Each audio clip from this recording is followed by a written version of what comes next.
Vuoi assaggiare una birra dove al suo interno scopri la specialità tipica friulana? Lumi Beer, il prodotto ricavato in 20 ettari di terreno coltivato a orzo distico, biodiversità, performance ambientale. Lumi Beer nelle sue 5 versioni disponibili, 4 per consumo veloce e dissetante e la versione Magnum per intenditori. Lumi Beer si abbina a qualsiasi palato. Lumi Beer è un prodotto esclusivo Azienda Agricola Pancera, il buon seme, i buoni frutti.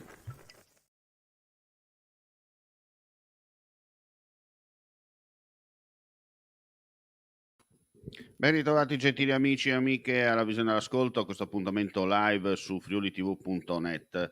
Apriamo con la cronaca. Rottura dell'ancoraggio sul quale si stava calando in cordata doppia. È stata questa la causa che ha fatto precipitare e morire Giovanni Anziutti di 70 anni di Tolmezzo dal Crodon di Ciaf nelle Dolomiti friulane. Raggiunta la cima si stava calando per rientrare in sicurezza. Ieri sera le squadre dei soccorritori del Veneto e di Forni di Sopra erano risalite dai due versanti fino in cima al Monte Cridola grazie alla luce della luna senza trovarlo. Questa mattina invece è stato avvistato durante la prima perlustrazione con l'elicottero della Protezione Civile intorno alle 8 dai 4 soccorritori di Forni di Sopra saliti a bordo sotto le pareti della Torre Dolomitica. A recuperare la salma è stato, per competenza territoriale, l'elicottero Falco di Pieve di Cadore, con a bordo il medico per la constatazione del decesso e dopo l'autorizzazione del magistrato alla rimozione della salma.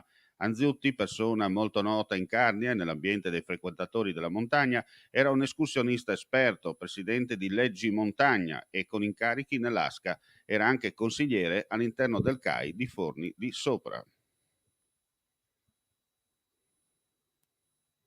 Un operaio è stato colto da malore questa mattina intorno alle 9 mentre stava lavorando su un traliccio dell'alta tensione in via Pozzuolo a Udine. L'uomo è stato soccorso dall'equipe medica di un'ambulanza giunta dal pronto soccorso. Sul posto anche i vigili del fuoco del comando provinciale. L'operaio si trova ricoverato sotto osservazione in ospedale a Udine, in prognosi riservata.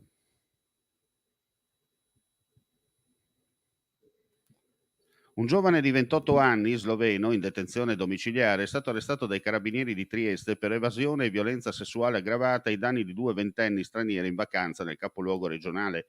Le 2 turiste avrebbero conosciuto il giovane in centro mentre festeggiava il compleanno. La festa sarebbe poi proseguita a casa sua, dove il 28enne avrebbe immobilizzato una delle 2 e costretta a un rapporto sessuale.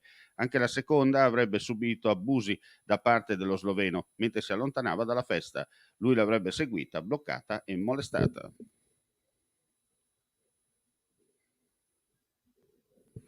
Bisogna non solo rafforzare il presidio attraverso i militari e potenziare i pattugliamenti misti con la Slovenia, ma questo rischia di essere vanificato se non torniamo a fare le riammissioni informali. Lo ha detto il sottosegretario all'interno Nicola Molteni a margine di un incontro venuto oggi a Trieste. I flussi migratori via terra sulla rotta balcanica si sono riaperti. I numeri sono in aumento in modo importante, il 20-25% in più rispetto all'anno passato.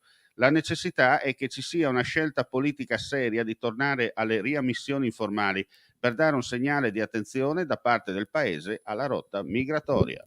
E con questa notizia chiudiamo qui questa edizione del pomeriggio. Ulteriori aggiornamenti sul nostro sito www.friulitv.net. Grazie come sempre per la visione e l'ascolto. Non resta che augurare a tutti voi un buon proseguimento di giornata. Claudine, locale per palati fini e buongustai, dove si mangia, si beve e si respira bird, colio e quei.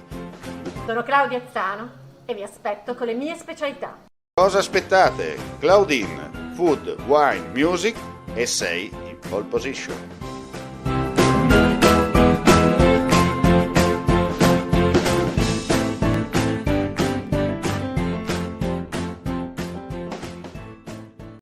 Ci portano più speranza, più fiducia, uno sguardo che finalmente si alza verso il futuro. Per ricominciare con la tua attività, con la tua professione, per allargare i tuoi orizzonti, ricomincia con noi.